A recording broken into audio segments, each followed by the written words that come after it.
Just wanted to make a quick video today just to cover a couple of things. It's May Day, May 1st, and apparently nothing's going on, so hey, fantastic. Another day above ground and breathing, as they say. Um, if this doesn't disturb even the most devout Trumpanzee, I don't know what would. He's perfectly okay meeting with Kim Jong-Un. In fact, I think he was quoted as saying he would be honored to meet the man. I really, I guess one psychopath to the other, that would be fine. But talk about giving somebody credibility. Unilateral meetings with the leader of the free world. I, you know, I can't say I'm surprised. He seems to have this penchant for men that are evil. They say from the abundance of the heart, the mouth speaks, and a man is known by the company he keeps. Well, let's see. There was this little blurb about Andrew Jackson, the slave owner, and that how he would somehow have prevented the Civil War, which I really don't know how you make that stretch, but it does show a mind simple and unschooled, as Shakespeare would have said. Anyway, also wanted to cover today, I know this video is kind of jump around a little bit and be a little bit schizophrenic, but this thing going on in Venezuela, I mentioned it before, it's getting worse. And it's going to get really bad, given that nobody's paying attention to it.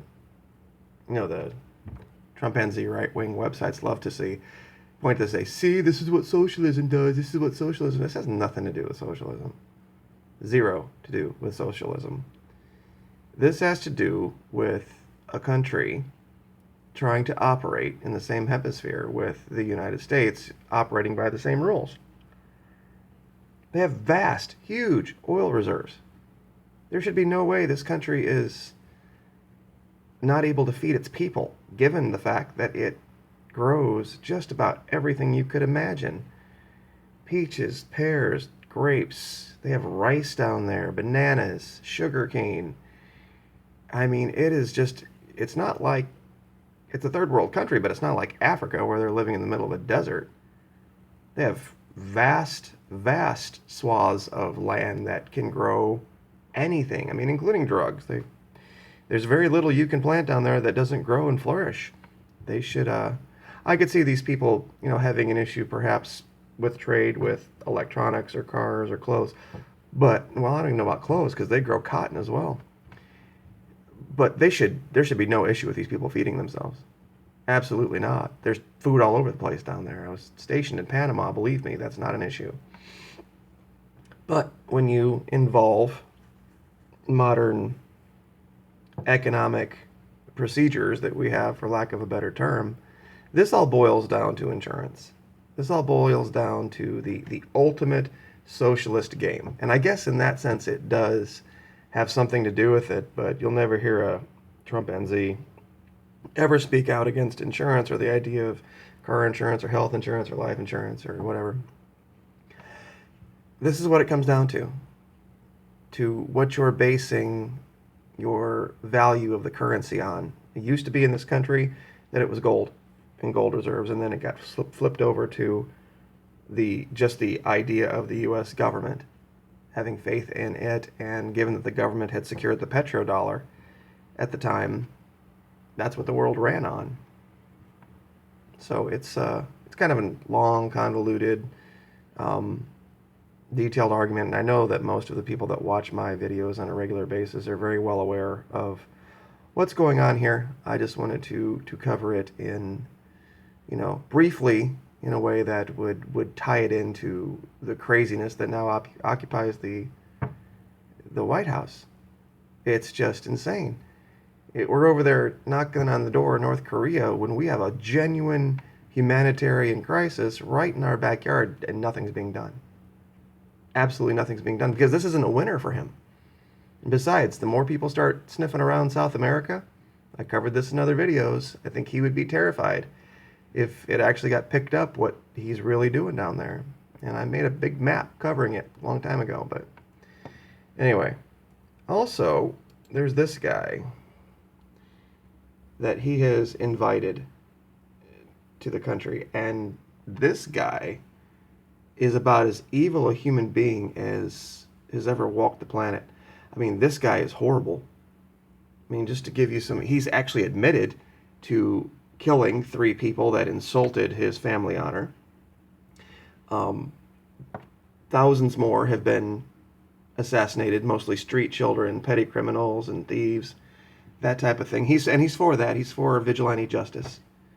But yeah, he actually killed 3 guys when he was mayor or governor of mayor of Davao City. I think that's how you say it. But also there was a woman raped down there. That it was really, really terrible. Yeah, this rape comment from 2016, Australian missionary. And here's the quote. When the bodies were brought out, they were wrapped. I looked at her face, son of a bitch. She looks like a beautiful American actress. Son of a bitch, what a waste. What came to my mind was they raped her. They lined up. Was I angry because she was raped? Yes, that's one thing, but she was so beautiful. I think the mayor should have been first. What a waste. This guy thinks he should have been the first one in line to rape the Australian. And this is the man that our president has invited into the country to talk with, the leader of the Philippines, Duterte. So, congratulations again, Trumpanzees. Here we go. He wants to have this guy in the country. He wants to sit down unilaterally with Kim Jong-Un. He thinks slave owner Andrew Jackson was a great leader. What more can possibly be done here by this man? And genuine crisis, something he could alleviate, something he could help in this hemisphere, and he does nothing. So, I just sometimes at more of a loss for words. During the election, it was pretty easy to make a video and line up, what the issues were. But when you're dealing with this level of crazy, this level of insane, it is very difficult to speak in a way that makes sense of it. There was always allegations that this man had deep mental deficiency, but I think now the power is starting to get to him, and we're only 101 days in or 102 days in, and look at what we're seeing. I mean, we covered all the military and what he's threatening to do, and it's going to be a terrifying time in 2017. It really is. Not much scares me anymore, but I thought this guy would this fast go down this road. But anyway, keep an eye on your neighbors. Keep fresh water handy.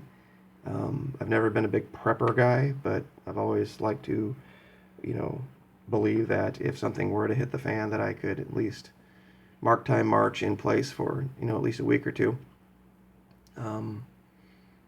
But the most important thing, most folks can go a while without food, a lot longer than they think they can, or on lower amounts of food than they are used to eating. But water is a big deal, especially down here in the South. It's getting hot. So anyway, God bless, and thanks again for watching the videos. I really appreciate it. If anyone has any ideas or if I've missed something they think needs covered, please let me know. Have a great day.